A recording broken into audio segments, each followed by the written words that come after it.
Alhamdulillahirabbil alamin. Allahumma shalli wa sallim wa barik wa karrim wa azim ala sayyidina maulana Muhammadin wa ala alihi wa sahbihi ajma'in. Amma ba'du. Buah rambutan, buah kedondong. Tadi sudah sambutan, sekarang waktunya pantun dong. Saya mewakili pantun untuk Pak Konjen.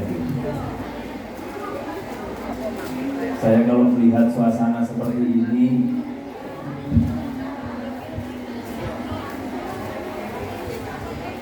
saya ingin membacakan pantun.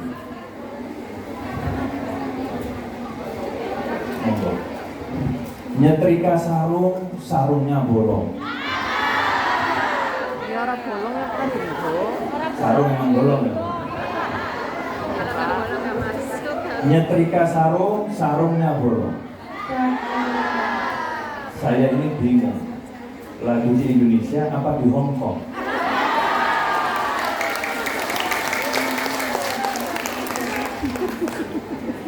Pagi-pagi jalan ke pelabuhan. Terima kasih BCI sudah ngajak sholawatan. Nanti saya simpan sisanya di belakang ya. Tapi yang jelas kesan saya melihat acara hari ini, semangat NU di Hongkong menyala.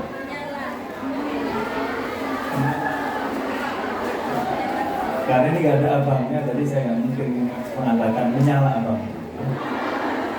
Menyala ibu-ibu. Nah, yang saya muliakan Bapak Konsul Jenderal Republik Indonesia, Bapak Yul Edison, yang sangat memberikan perhatian kepada acara ini, kepada BCI NU, dan kepada saya. Alhamdulillah, saya juga punya pantun untuk Pak Konjen. Bawa keranjang isinya buah stroberi. Semoga umur panjang untuk Pak Konjen RI.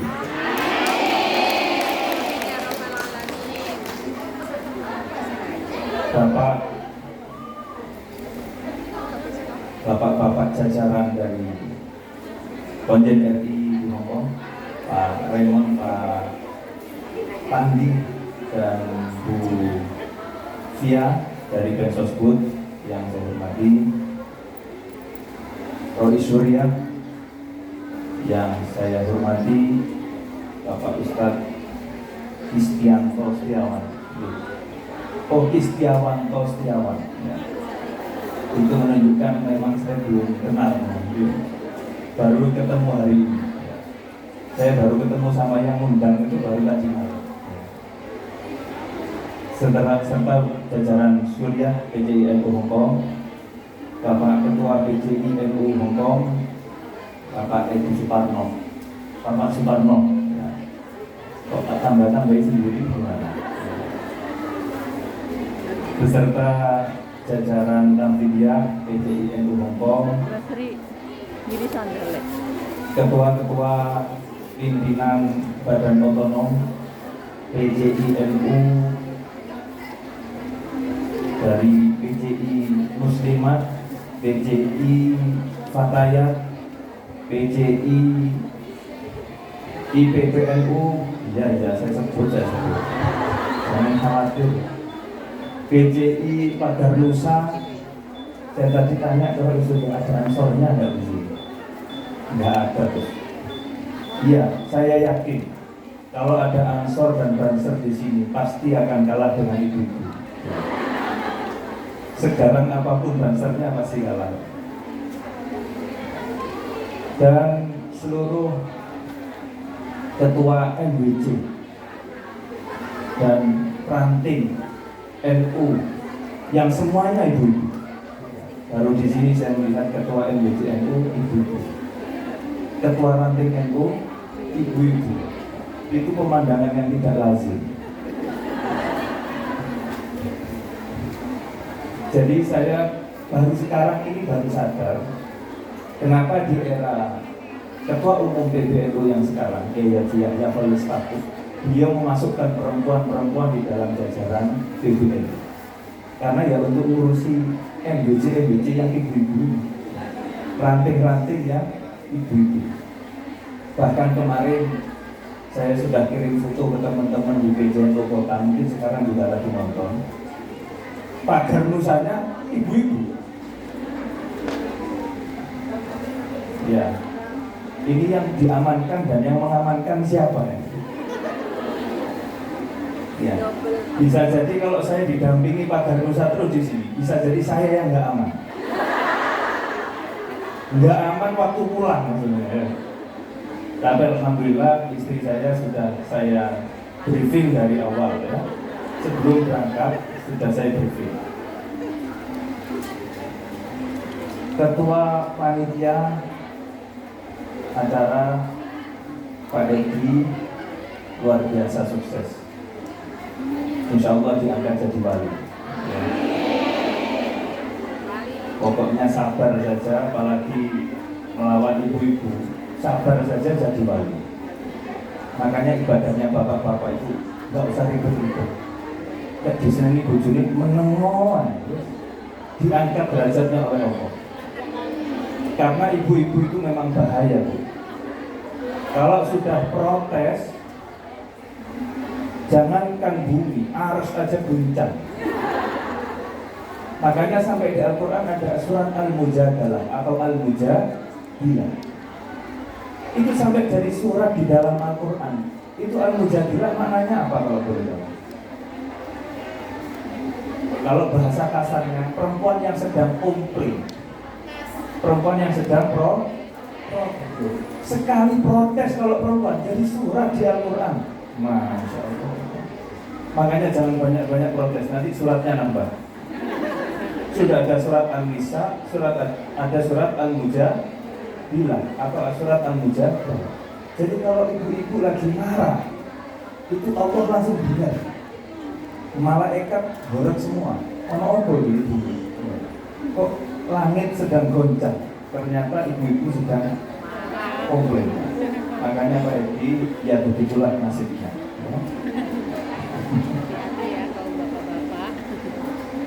Ibu-ibu yang hadir di town hall, ya benar ya, daerah Yuno yang sungguh berseri-seri semuanya.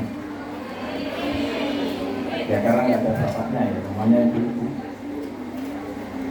Dari semua kalangan, dari semua badan otonom yang hadir, ini saya lihat ada muslimat yang sudah muslimat, ada muslimat yang seharusnya masih fatayat. Ya. Ada juga fatayat yang seharusnya sudah pindah ke muslimat. Ya. Mudah-mudahan paham. Ya.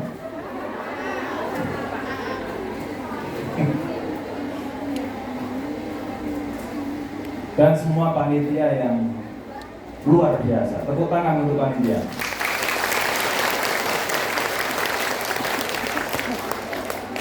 Bu, kita di sini mau ngapain? Ngaji. Gak bosan dengan ngaji terus? Saya di sini dipeseni Pak Karno. Pokoknya nyenengin. Berarti kita di sini untuk bahagia. Sepakat? Kalau bahagia ketawa dulu.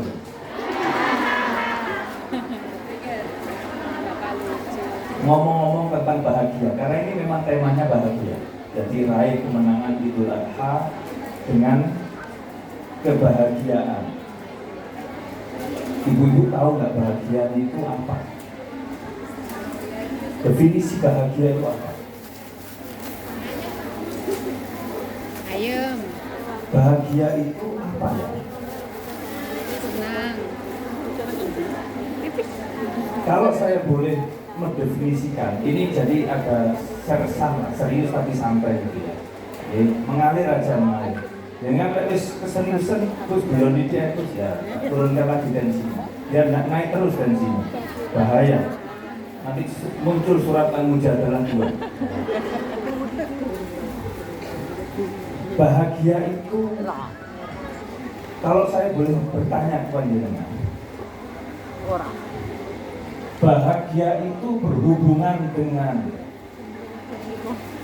barang atau rasa? Rasa. Bahagia itu berhubungan dengan Rasa. sepakat? Sepakat. Kalau sudah sepakat, enak. Sudah bahagia? Sudah. Ya berarti kita bisa selesai ya. Ini kan tujuannya untuk membuat Anda bahagia. Ini Bapak Ibu, kalau Anda mau lebih serius baca tentang kebahagiaan, ada banyak buku ya. Ada juga buku berbahasa Inggris dan mungkin juga sudah ada yang diterjemahkan ke bahasa Indonesia, Happier judulnya. Mungkin di Hong Kong ini gampang kali. Buku berjudul Happier. Saya yang nulis lupa karena juga belum kenalan. Pokoknya saya ingat judulnya, Happier. Tapi yang bisa saya simpulkan sedikit tentang bahagia adalah benar bahagia itu tentang rasa, bukan tentang memiliki sesuatu. Makanya orang kalau mengukur kebahagiaannya dengan barang, dia tidak akan puas dengan yang dia miliki. Ini sudah jadi rumus kebahagiaan. Makanya orang itu kadang dalam hidupnya tidak menemukan kebahagiaan padahal dia sehari-hari kerja keras, payah, susah untuk mengejar kebahagiaan. Kenapa dia tidak pernah menemukan kebahagiaan? Karena dia salah memahami definisi dari bahagia. Jadi bahagia itu rasa, bukan dengan memiliki barang. Oleh karena itu Rasul kita Muhammad SAW tadi sudah dibacakan sholawat sama grup sholawat apa ini? Al-Karimah, ranting yang Al-Karimah. Masya Allah, karimah-karimah semua. Ya. Tadi sudah dibacakan sholawat. Inilah enaknya kalau ngaji bersama NU. Sebelum mulai sudah diberi sholawat. Itu seperti air yang menyirami hati yang sedang panas. Bukan hanya tubuh yang sedang panas, tapi hati yang sedang panas. Kalau disiram dengan sholawat itu langsung nyes. Ini puasa-puasa ngomong nyes ini nggak bahaya kan? Gue mokel. Ya. Ini Rasulullah SAW berpesan begini kepada kita, memberi resep tentang bahagia. Manusia itu, kalaupun dia memiliki satu gunung emas, tahu emas bu? Bukan cuma 1 gram 2 gram, 1 gunung. Ini di Hong Kong ini banyak gunung kan? Kalaupun semua itu jadi emas, manusia tidak akan puas. Kalaupun dia punya 2, punya 3, punya 4 gunung emas, tetap manusia tidak akan puas. Kapan puasnya? Selama manusia masih makan nasi, dia tidak akan pernah puas. Dia akan puas kalau sudah makan tanah. Amin Allahumma. Amin. Loh, kita mati sampai. Makan tanah itu maksudnya apa? Mati. Jadi manusia tidak akan pernah puas sampai mulutnya tertutup tanah. Makanya orang kalau mengukur kebahagiaan dengan barang, percayalah, bahagianya sementara dan setelah itu semu. Kalau agak kasar sedikit, bahagia yang diukur dengan barang itu hanya sekedar efek kaktus. Efek kaktus. Jenengan masuk kampus, masuk WC. Masuk pertama, tapi 5 menit setelah itu biasa. Iya benar. Ini ilmiah. Jadi juga dikatakan di buku Happier itu. Jadi happiness itu kalau kita ukurnya dengan barang, percayalah, awalnya wow, setelah itu biasa. Anda yang pengen ganti HP, iPhone 19, sudah keluar? Belum ya? Wah, pengen sampai nggak bisa tidur, sampai ngantri. Ya coba lihat itu, kan orang-orang di Hongkong paling sergap itu kalau ngantri teknologi terbaru. Ada barang baru langsung ngantri. Kenapa kok ngantri? Kenapa nggak tunggu seminggu, sebulan setelahnya? Kan nggak ngantri. Karena menurut dia kebahagiaan itu punya paling awal, punya paling pertama. Itu akan bahagia dan bisa beli. Sekarang coba lihat, setelah mereka antri lama itu, seminggu setelah itu masih senyum apa merengut? Padahal awal dia dapat HP itu, wah, senengnya minta ampun. Tapi setelah seminggu, ya sudah nggak ada apa-apa. Itulah kebahagiaan yang semu. Jadi kalau kita ukur kebahagiaan itu dengan barang, percayalah, tidak akan pernah menemukan kepuasan.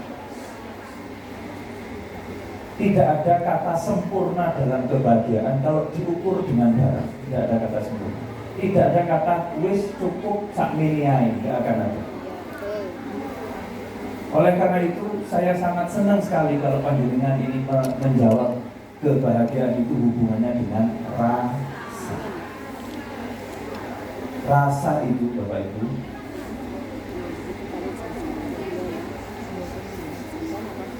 semakin tambah akan semakin membuat kita bahagia, dan ini tidak akan terasa semu.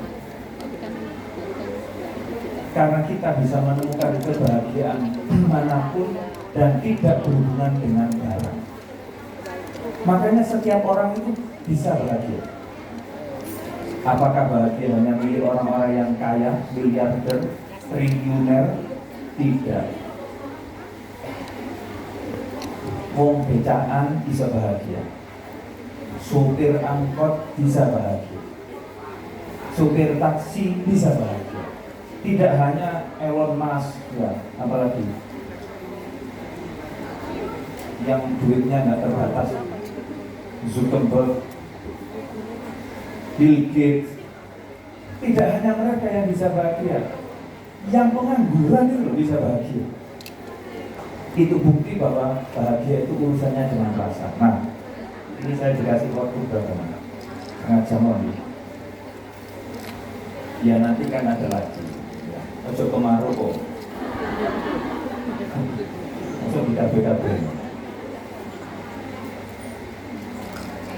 Kalau kita mau bahagia Bapak Ibu, hari ini salah satu hari untuk kita bahagia. Kenapa? Tadi sudah disampaikan oleh Pak Komjen yang mengutip khutbahnya ke Samsul. Jadi Pak Komjen kalau sholat Jumat dulu berarti benar-benar mendengarkan khutbah. Tidak kayak kita yang biasa tidur dan bangun-bangunnya sudah koma. Karena kadang-kadang ada orang itu begitu, masuk masjid, sholat Jumat, habis sholat Jumat ngomel. Apa sholat Jumat kok nggak ada khutbahnya? Kata temannya, bukan masjidnya yang nggak ada khutbahnya. Kamu tidur sebelum khutbah, bangun pas koma. Ya pantas saja masjid dianggap tidak ada khutbahnya. Ya ada di sini orangnya. Wongnya teko. Hari ini Bapak Ibu jenengan harus bahagia. Selain karena liburan, bisa ke sini. Kita hari ini di hari yang sangat istimewa. Sangatnya bukan 1 kali, 3 kali. Mungkin kalau kita ulang 5-9 kali boleh. Karena hari ini disebut sebagai hari paling mulia dalam setahun, yaitu hari Arafah.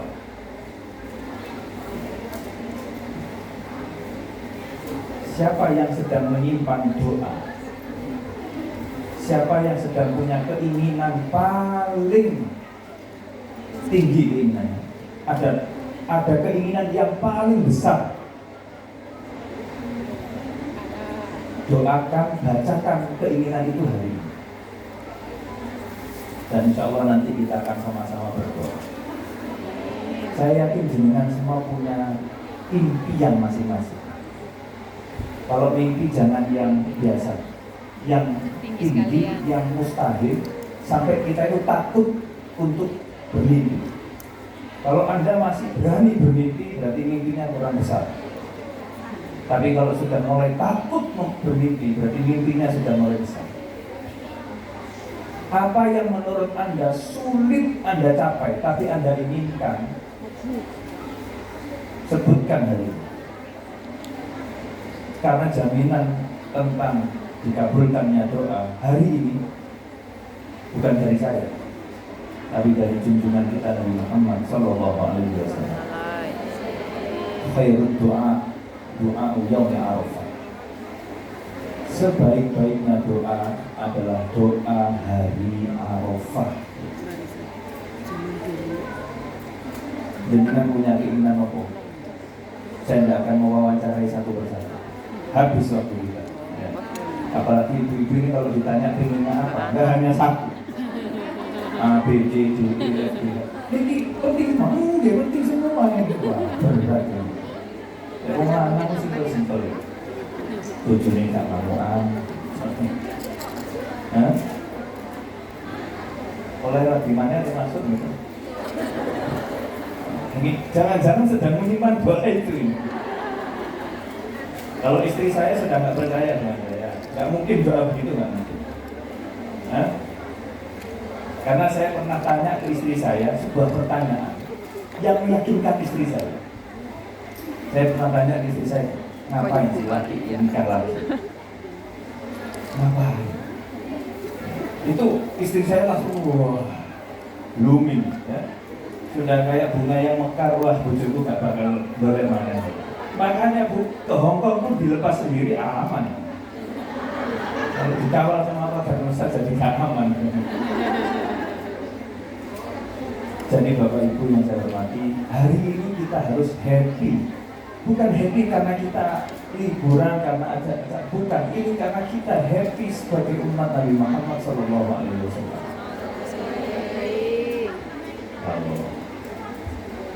Apa yang menjadi impian besar dengan bacakan hari ini? Katanya para ulama menanggapi hadis tadi, khairul doa yaumi Arafah. Kata para ulama mengatakan begini, yang dimaksud dengan sebaik-baiknya doa adalah doa yang dipanjatkan di hari Arafah.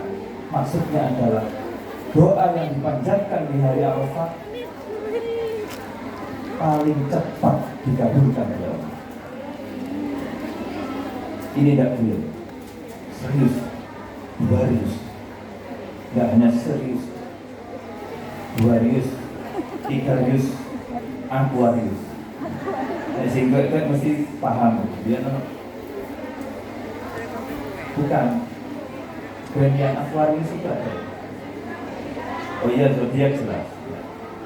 Saya tidak pintar baca zodiak. Yang kedua, Bapak Ibu, hari ini, hari Arafah ini adalah hari di mana Allah Subhanahu wa Ta'ala menjanjikan kita memberikan pembebasan dari siksa api neraka.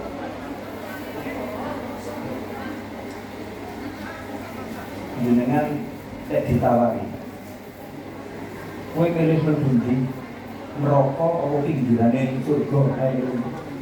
Gak usah mau surga pinggirannya. Sing penting boten mlebu.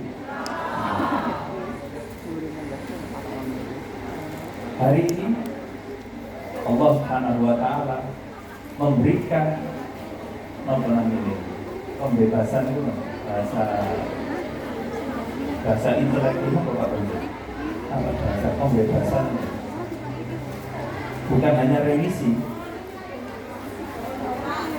ya, pembebasan yang kuotanya ini paling banyak di antara hari-hari dalam setahun, bahkan dibandingkan dengan kuota di bulan Ramadan. Jadi kalau di bulan Ramadan 10 hari terakhir itu Allah memberikan pembebasan kepada hamba-hambanya dari siksa neraka. Di hari ini, di satu hari ini, jumlah kuota pembebasan yang diberikan oleh Allah lebih banyak daripada bulan Ramadan. Mudah-mudahan kita semua, keluarga kita semua, anak-anak kita, orang tua kita, pasangan kita, saudara-saudara kita, orang-orang yang baik kepada kita dan yang tidak baik kepada kita, dijadikan orang-orang yang bebas dari siksa neraka. Kalau mendoakan jangan kepada yang baik saja, yang tidak baik doakan. Bisa jadi dia nanti nggak ngerti, tiba-tiba wah aku sama Bu Suwargo kepelakan gak sih, itu aku biar gimana. Kok nggak ngerti, itu aku biar gimana. Karena begini, urusan doa ini saya harus sampaikan sedikit. Urusan doa ini biasa. Doa itu kalau diucapkan oleh seseorang untuk orang lain dan orang lain itu tidak tahu kita sedang mendoakan, doa ini tembus. Doa ini akan tembus.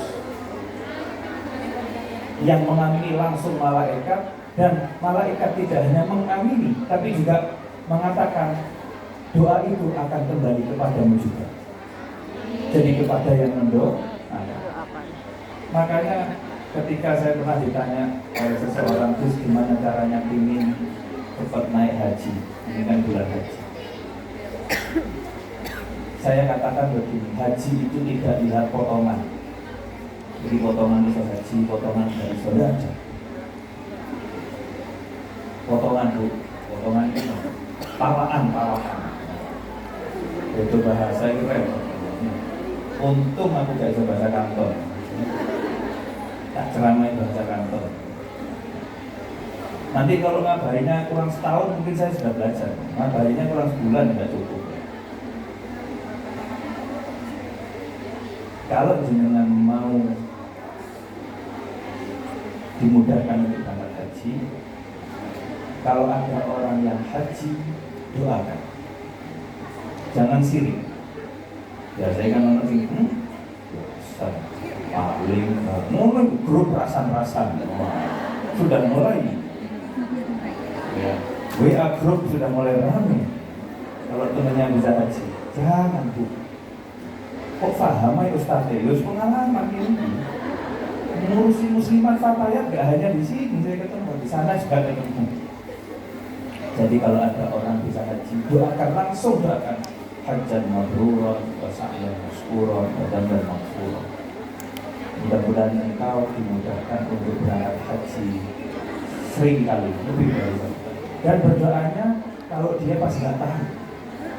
Kalau pas tahu dianggapnya sampai minta oleh-oleh. Oh paling cuma mau karena pengen oleh-oleh. Modus. Doa yang ikhlas ketika orang yang kita doakan tidak tahu kita sedang mendoakan dia.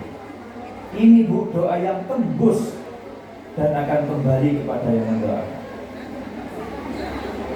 Dan itu salah satu teknik dalam berdoa. Makanya kalau panjenengan ingin punya alfat gitu ya, doakan temennya dulu. Ya Allah, mudah-mudahan ini saya punya alfat. Itu nanti lama-kelamaan baliknya ke kita. Mantul. Kalau karambol itu ngeban, tunggu balik.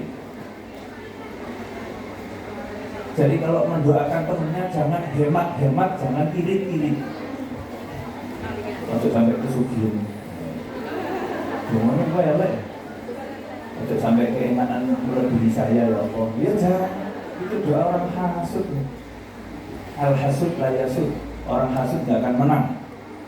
Al-hasud la yasud. Al-hasud la yasud. Al-hasud la yasud. Tulis yang besar tempel di tembok kamar. Orang hasud tidak akan pernah menang. Tidak akan menang. Makanya kalau ada temennya sedang happy, jangan merengut, jangan mulik-mulik atau julid.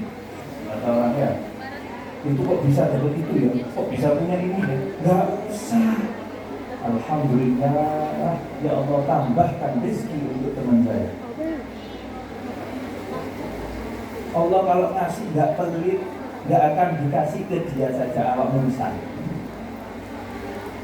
Anda jangan remehkan kekayaannya Allah. Makanya hari ini hari yang bahagia. Siap Bapak Ibu berbahagia? Pulang penuh dengan senyum. Pulang penuh dengan senyum. Tapi jangan senyum terus. Nanti naik rel senyum, naik bis senyum. Ini kata orang Hongkong. Apa maksudnya? Ya. Jadi hari ini makanya saya sangat bahagia hari ini. Karena apa? Saya bisa berkumpul dengan Pak Konjen, dengan keluarga besar KJRI. Saya diterima dengan baik oleh KJRI. Saya diterima dengan baik oleh teman-teman BJI. Saya bisa bertemu dengan panjenengan. Bahkan saya juga bisa ke Hong Kong. Saya tidak pernah membayangkan pernah ke Hong Kong. Dulu yang saya tahu cuma apa? Hong Kong Palalu kan gitu ya. Kalau dulu di Indonesia kan gitu. Mau kemana? Hong Kong gitu ya. Ternyata hari ini itu terwujud. Tapi yang membuat saya paling bahagia adalah kok pinter panitia ini mencari hari Anda libur bisa hadir, tapi hari ini adalah hari Arafah. Kok pinter ya? Selain dari pahala yang dijanjikan oleh Allah, ampunan yang dijanjikan oleh Allah, panitia itu tahu kalau banyak yang puasa, konsumsinya gitu.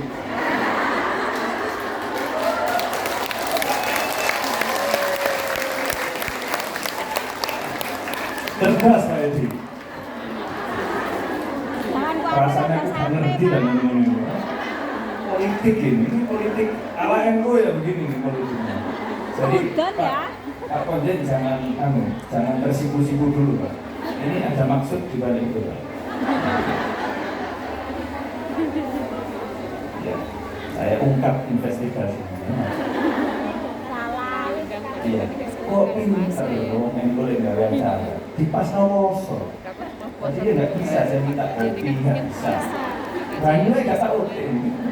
Tidak saya pegang. Luar biasa. Top NU Hong Kong ini menyala.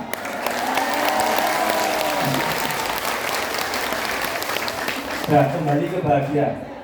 Saya akan menyebut satu surat pendek sekali. Ini kalau jenengan dengar langsung paham dan langsung hafal. Apa? Ulu. Biasa. Ulu ini.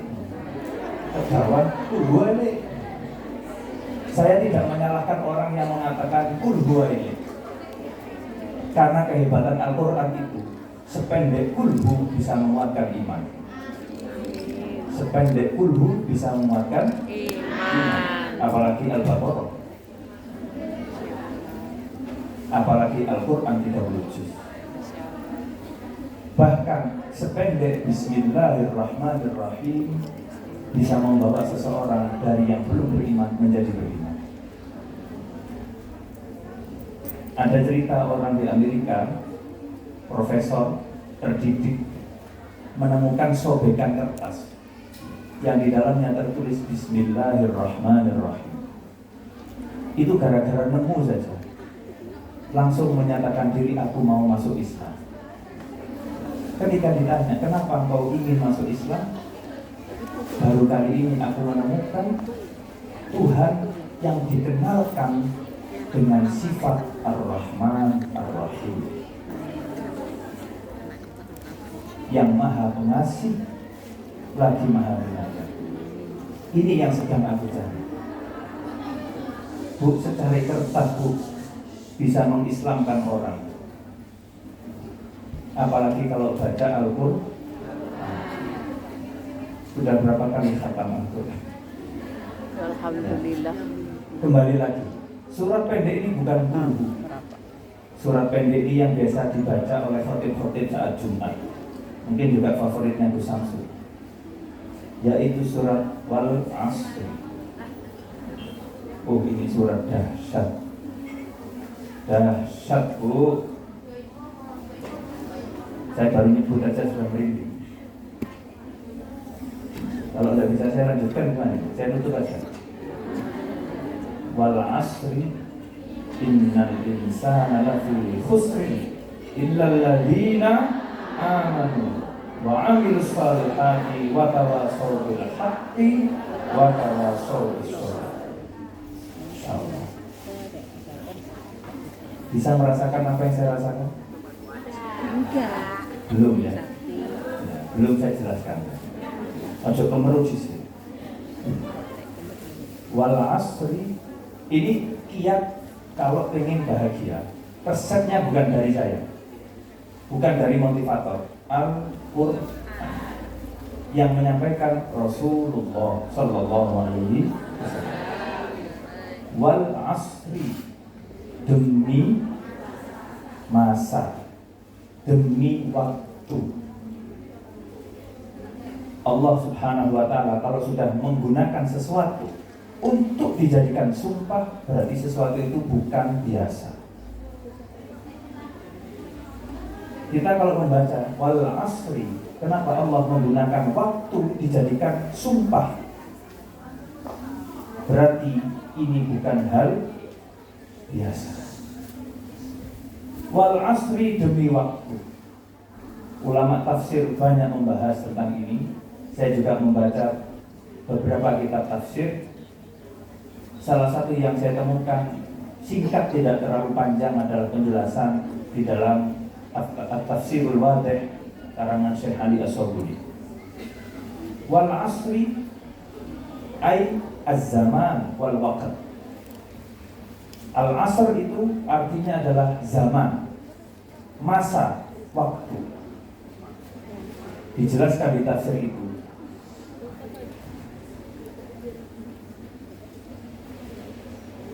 hidup kita yang paling mahal dalam hidup kita adalah waktu.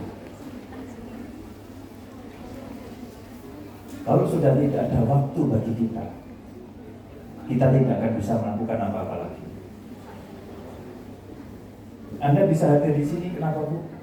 Bukan karena punya uang, bukan karena libur, karena masih diberi waktu oleh Allah. Saya bisa hadir di sini karena masih diberi waktu oleh Allah. Kalau saya sudah tidak diberi waktu oleh Allah, meskipun undangannya datang ke rumah, saya nggak akan bisa datang. Maka ingat-ingat Bu, kalau kita buang-buang waktu, tidak akan ada kebahagiaan. Yang ada adalah penyesalan. Karena waktu ini terbatas. Manusia diberi waktu yang terbatas.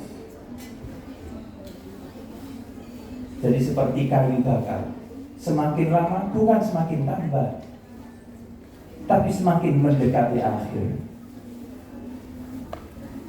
Maka hakikat ulang tahun itu bukan bertambahnya umur, tapi semakin dekatnya kita kepada akhir dari waktu kita. Serius teman gitu ya? Ada yang nangis? Belum? Nggak, janganlah, nanti make upnya bingung. Ibu-ibu tuh kalau mau nangis masih lihat tas dulu. make up gak? Bisa touch up katanya ya. Oh iya, saya punya istri ya. Semoga istri saya gak nonton, tak rasanya bolak-balik. Nanti akan saya ceritain di rumah, jadi mangkelnya belakangan gak Pak? Waktu. Jadi ulama mengatakan waktu kan roksumalika, modal utama dalam hidup. Waktu, umur, dan kita tidak bisa mengendalikan waktu. Anda bisa berusaha sehat, tapi Anda tidak bisa mengendalikan usia. Tadi saya diceritain banyak dari Pak Kojen. Usia orang Hongkong ini panjang-panjang, 88, 90, 100, luar biasa. Kalau usia sedang dipanjangkan oleh Allah, hikmahnya adalah Allah menunggu. Bisa jadi orang itu berubah menjadi lebih baik. Itu hikmah dipanjangkan usia. Tapi saya juga dulu pernah diajarkan doa yang kurang enak, tapi ini sangat masuk ke dalam hati saya oleh ibu saya. Ibu saya itu kalau ngajari doa yang ini, waduh itu gak pakai basa-basi, langsung tas-tas. Dungo, ya Allah, kalau hidupku nanti akan manfaat, berikanlah aku panjang umur. Kalau nanti hidupku tidak selamat, matikan aku sekarang juga. Oh, boleh wani, dungo bodohnya. Daripada aku panjang umurku, tapi semakin panjang catatan dosaku. Tapi saya menggunakan mindset positif. Orang kalau panjang umur berarti diberi kesempatan oleh Allah untuk berubah menjadi lebih baik. Makanya jangan sampai jadi ABG tua. Sudah tua masih kayak ABG. Ya kalau penampilan aku kencengin kulit gak apa-apa. Tapi ini kelakuan nih. Jangan. Ingat, modal Anda sudah mulai menipis. Wal asr, demi waktu. Innal insana lafi khusr. Sungguh, ini ada inna. Ini gak main-main kalau sudah inna, itu berarti ada penekanan. Takkid dalam bahasa Arab. Innal insana lafi khusr. Sesungguhnya setiap manusia lafi khusrin, berada dalam keadaan merugi. Merugi itu apa? Rugi, Kecewa, berada dalam penyesalan. Siapa yang tidak akan menyesal? Siapa yang tidak akan kecewa nanti? Illal ladzina amanu. Orang-orang yang beriman. Kenapa iman disebut di sini akan membahagiakan? Kenapa iman disebut akan membahagiakan? Semua akan menyesal, semua akan kecewa kecuali yang beriman. Kenapa kok begitu redaksinya? Bapak Ibu yang saya hormati, iman itu fitrah setiap manusia. Iman itu fitrah setiap manusia. Manusia manapun, siapapun dia, ketika lahir fitrahnya mengenal siapa Tuhannya, Allah Subhanahu wa Ta'ala.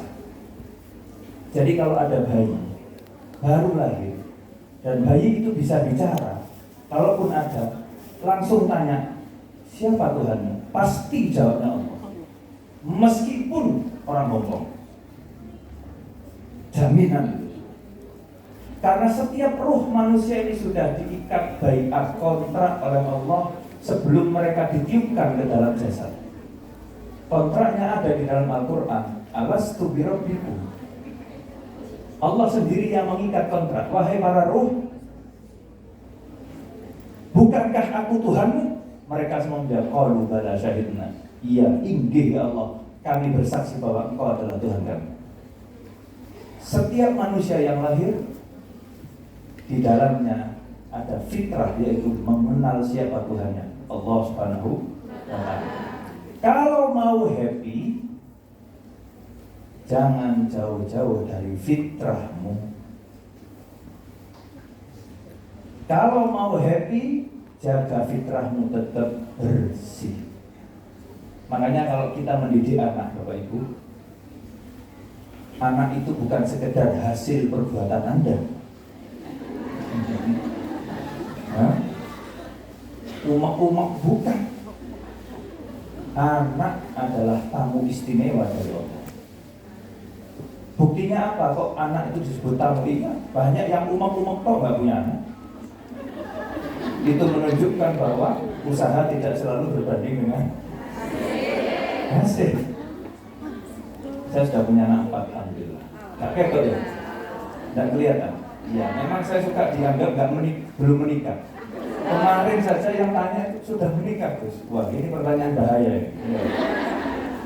Saya sudah khawatirnya macam-macam ya. Teror apa gimana ya? Apa tawaran saya juga nggak ngerti. Allah, jangan sampai dengar istri saya. Nggak boleh balik lagi pun nanti ke Hong Kong. Di blacklist saya oleh rumah saya. Tutup. Jadi tugas kita dalam hidup itu menjaga diri kita supaya fitrah kita tetap jernih. Makanya hadis Nabi SAW mengatakan begini, kullu mauludin yuladu 'alal fitrah.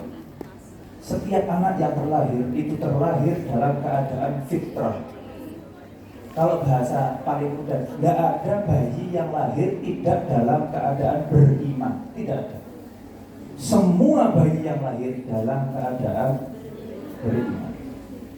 Tapi fa'abawahu, nah ini lanjutan dari hadis tadi. Fa'abawahu yuhawidanihi au yunassiranihi au yumajjisanihi. Tapi kedua orang tuanya lah yang kemudian memberi pengaruh sehingga anak ini Yahudi, Nasrani, Majusi dan lain sebagainya.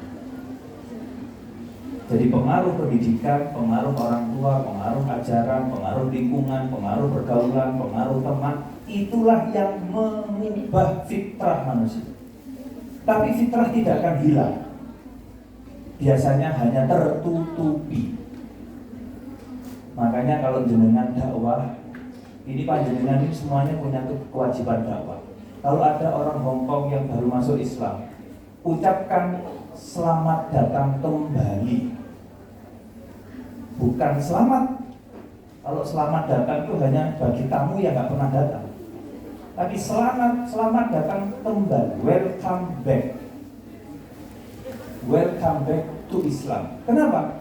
Karena you dulu Islam sejak lahir, tapi kemudian kamu melanglang buana, sekarang kembali. Bisa dipahami?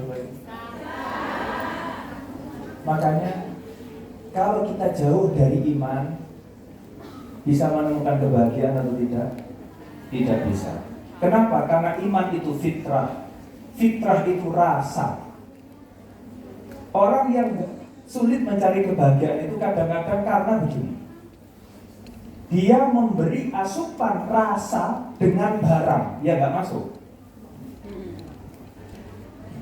Rasa yang ada di dalam hati diasupi, disuapi dengan mobil, masuk nggak? Nggak masuk. Diasupi dengan kemewahan rumah, masuk nggak? Nggak masuk. Diasupi dengan kegemerlapan dunia apapun, nggak akan masuk. Kenapa? Karena yang dicari rasa bukan itu. Kata hati, yang aku cari bukan ini. Jadi kalau kita pengen memahami hati kita, itu seperti anak panjenengan. Anak bayi itu, sekalipun dia hidup di istana mewah, kalau sudah jauh dari ibunya, menangis atau tidak? Disuguhi stik, diem. Ayo, disuguhi stik, diem. Disuguhi emas, diem. Diem, aneh itu kayaknya. Disuguhi iPhone baru diem. Bayi gak akan diem, Bu. Seberapapun mewah tempat dia tinggal. Karena apa? Yang aku cari bukan ini semua, yang aku cari ibuku. Makanya orang kalau lihat bayi dengan ibunya, meskipun di rumah yang biasa, Ya iso turu wae enak sak ngoroke sak ngilere. Kenapa? Karena itu yang cocok dengan rasanya. Itu yang sedang dicari oleh hati. Hati kita juga begitu. Hati ini akan kenyang, akan puas kalau kita dekatkan dengan yang menciptakan. Karena yang dikenal oleh hati kita hanya yang menciptakan kita. Itulah yang bisa membuat hati ini tenang. Jenengan dekatkan kemanapun gak akan tenang kalau tidak didekatkan kepada Sang Khalik. Tadi Qori sudah membaca Wallahul ladzi la ilaha illa Al-Malikul Qudusus Salamul Mu'minul Muhaiminul Azizul Jabbarul Mutakabbir Subhanallahi amma yusyrikun. Wallahul Khaliqul Bari'ul Musawwirul Lahul Asma'ul Husna yusabbihu lahu ma fis samawati wal ardh. Allah. Itu kalau jenengan baca itu. Coba nanti baca Quran, cari ayat itu, ulangi aja, ayat itu aja, nggak usah kemana-mana, ulangi. Coba rasakan di hati. Wallahul ladzi la. Coba rasakan ya, bisa. Nek gak nangis, berarti Anda harus minta kepada Allah agar diberi hati lagi. Luar biasa. Jenengan kangen, nangis bahagia, dan nangis krono sedih sudah sering kayaknya. Modelnya kelihatan. Coba sekarang dekati Al-Quran, jenengan akan nangis bahagia. Ayat tadi, Wallahul ladzi. Baca saja. Ini kalau saya ulang-ulang terus bukan jenengan yang nangis, yang di sini yang nangis. Karena ini rasa yang sedang dicari oleh hati yang sedang rindu. Ini loh yang aku cari, ini loh yang aku cari. Makanya illal ladzina amanu wa 'amilus shalihat, dan beramal saleh. Ya Allah. Bu, rasa itu akan merasa bahagia kalau dirinya melihat kebaikan.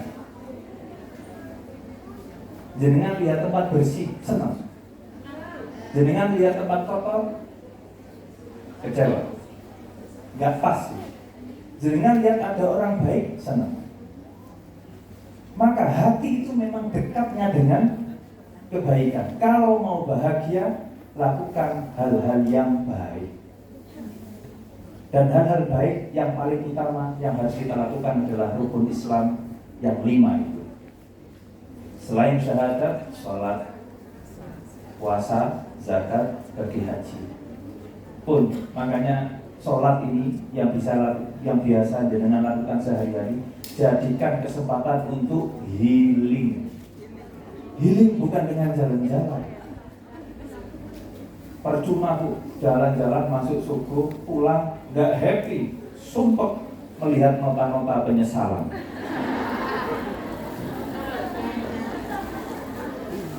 Ini sudah offset ini. Ya.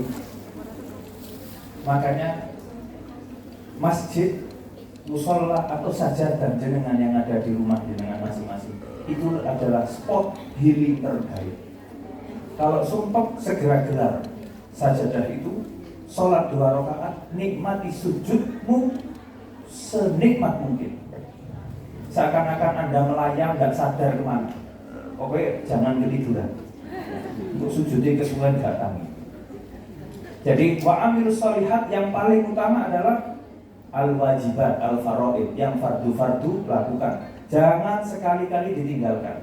Kalau jenengan tinggalkan yang fardu, pasti hati jenengan merasa sedih. Ada yang tahu ataupun tidak ada yang tahu. Pasti seperti ada noda yang tul hitam di hati. Ya Allah, kenapa saya melakukan itu? Pasti nyesel. Gak ada orang gak sholat terus bangga, itu gak ada. Gak sholat terus bahagia, gak ada ceritanya. Makanya kalau ada orang yang hidupnya kacau, sumpek, banyak masalah, padahal ya kerjaan lancar, kaya, tapi sumpek terus. Pertanyaannya hanya satu, kaifa sholatuk? Bagaimana sholat? Kalau sholatmu gak beres, kamu gak akan menemukan kebahagiaan. Seberapapun banyaknya uang. Ini wa'amilus shalihat. Sudah cukup di sini saja saya kira.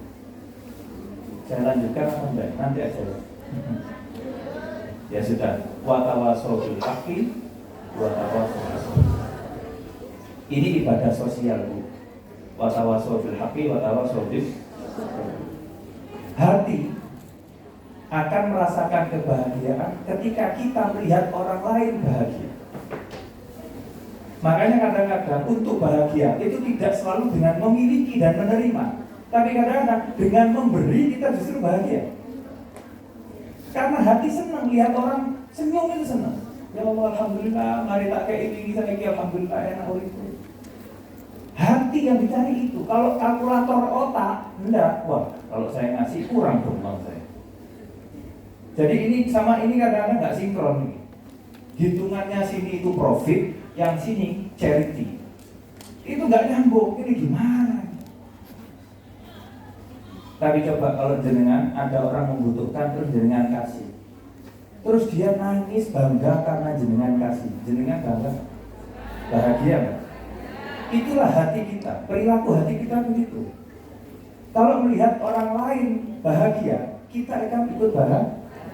Makanya ibadah sosial ini penting. Bagaimana kalau ada teman sumpah, kita hibur. Makanya saya datang ke sini untuk menghibur yang sumpah-sumpah gitu. Nggak semoga pulang dari sini sumpahnya hilang. Amin. Utangnya lunas. Amin. Yang penting dibayar. Amin. Ya, masa tiba-tiba lunas kan? Ya, mudah-mudahan Haji. diberi Allah rizki yang halal. Amin. Meskipun banyak tidak apa-apa. Amin. Rizki yang halal. Amin. Meskipun banyak tidak apa-apa. Amin. Yang kencang aminnya. Amin. Amin. Ya, jadi ibadah sosial. Jenengan tidak akan bisa mendapatkan cinta Allah kalau tidak baik pada sesama. Tidak bisa. Satu kisah penutup dari Mauidhah yang pertama. Ini baru kali ini saya mau itu kok sesi 1, sesi 2. Koyok seminar. Ya Allah, baru kali ini saya kaget. Kok mau itu 1 mau 2 ini audiensnya sama atau enggak ini? Tapi insya Allah di Mauidhah yang kedua saya akan memberikan penguatan tentang khidmah di NU ya, karena ini banyak pengurus juga. Ya, nanti. Jangan pulang dulu ya. Masuk mokel, enggak kuat. Untuk di mau. Ada seorang perempuan ahli sholat malam, ahli puasa sunnah, tapi perempuan ini suka ngomongin sana, ngomongin sini, grup rasa-rasa.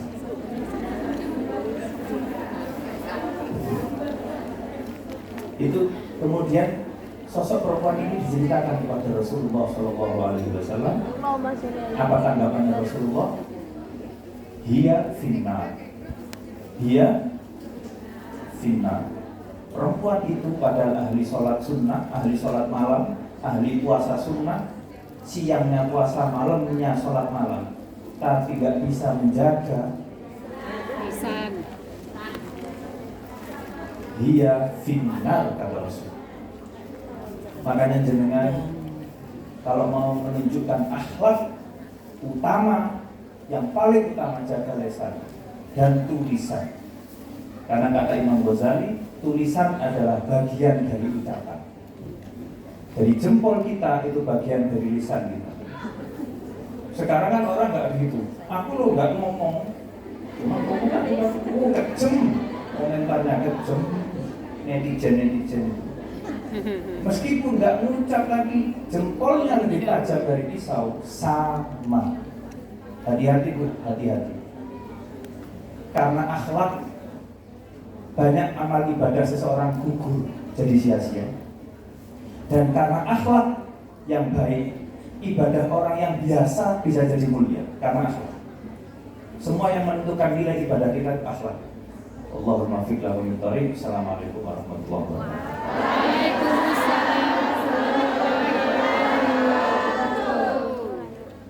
Kami ucapkan terima kasih kepada Gus Khairul Rahman atas ilmu yang disampaikan. Semoga bermanfaat dalam kehidupan kita sehari-hari. Sebentar, Pak. Saya izinkan saya memberi satu apresiasi kepada Pak Konjen, boleh ya? Ini apresiasi barangnya kecil, tapi ini jarang. Dan saya hanya pernah melakukan ini kepada satu orang, Ketua Umum PBNU. Jadi ini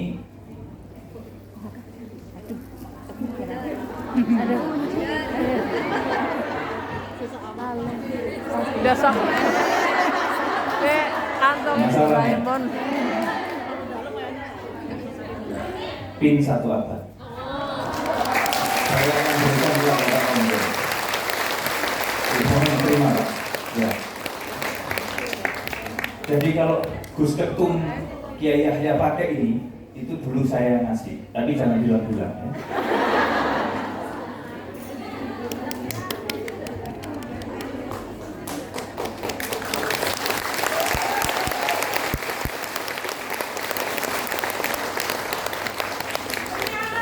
Terima kasih Pak Konjen sudah berkenan. Kalau hadir acara-acara PCI bisa dipakai. Itu semuanya langsung di bawah dengan semuanya. Ini levelnya level ketua umum.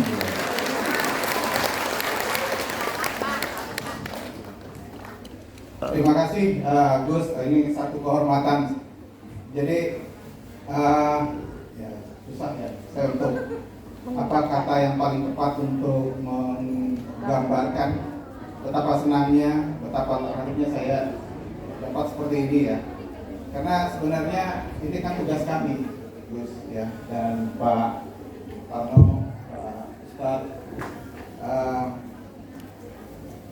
Makanya kita di sini banyak. Dan tadi saya sampaikan kita ingin hubungan ini tetap jalan. Siapapun pemimpinnya di KJRI, siapapun personilnya, ya kan Pak Raymond, Pak Andi, Ufia juga kan masa tugas terbatas. Tapi kita menginginkan orang-orang yang datang bertugas di KJRI itu memiliki semangat yang sama. Kita bersaudara, kita ini kan sebenarnya lebih pas itu adalah sebagai orang tua dari warga negara kita yang ada di sini. Dan terima kasih sekali Gus ya. Dan nanti saya juga akan, sekarang kan ya Zulfa sedang di Tanah Suci ya. Jadi nanti saya juga akan komunikasi ke beliau mengucapkan terima kasih. Tapi ini juga tidak membuat saya juga harus merasa lebih tinggi dari teman-teman. Karena dari segi ilmu agama teman-teman semua ini luar biasa. Ya. Dan saya senang sekali, ingin sebenarnya juga berada lebih lama, karena sebenarnya ini kan yang namanya pengajian agama yang langsung ini kan sangat jarang kita di sini. Kita sekarang mungkin terbiasa melalui media sosial, IG, Facebook, ya kan YouTube ya. Tapi yang ini luar biasa. Dan saya selalu ingat pesan orang tua saya, almarhum dan almarhumah. Sering-seringlah untuk cuci telinga. Cuci telinga itu maksudnya sering-seringlah mendengar ceramah-ceramah seperti ini. Tapi karena tugas, saya juga harus segera meninggalkan tempat. Karena juga ada umat lain yang non-muslim yang juga memerlukan saya hari ini. Jadi saya juga harus hadir ya. Dan saya juga akan hadir, tapi bukan acara ibadah. Kalau ibadah ya saya di sinilah. Ya ini kan bagian dari ibadah. Tapi itu silaturahmi, Gus. Jadi sekali lagi ya. Sekali lagi terima kasih ibu-ibu, teman-teman semua, Ustadz, ya teman-teman yang saya tidak bisa sebutkan satu persatu namanya, Pak Parno juga, dan tetaplah menjalin kerjasama dengan KJRI, karena KJRI itu ada adalah untuk kita semua. Demikian Bapak Ibu semua, terima kasih.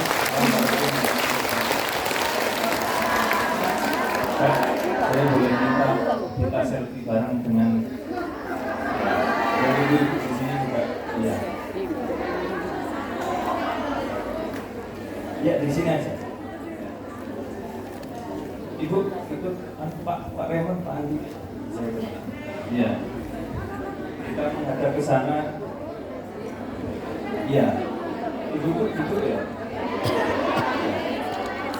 Ya kelihatan nggak kelihatan dianggap kelihatan. Ya, siap. Atau selfie aja ya, langsung aja ya.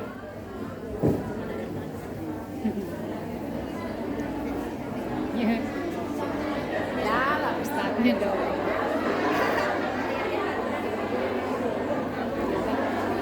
Nanti kirim fotonya, Pak.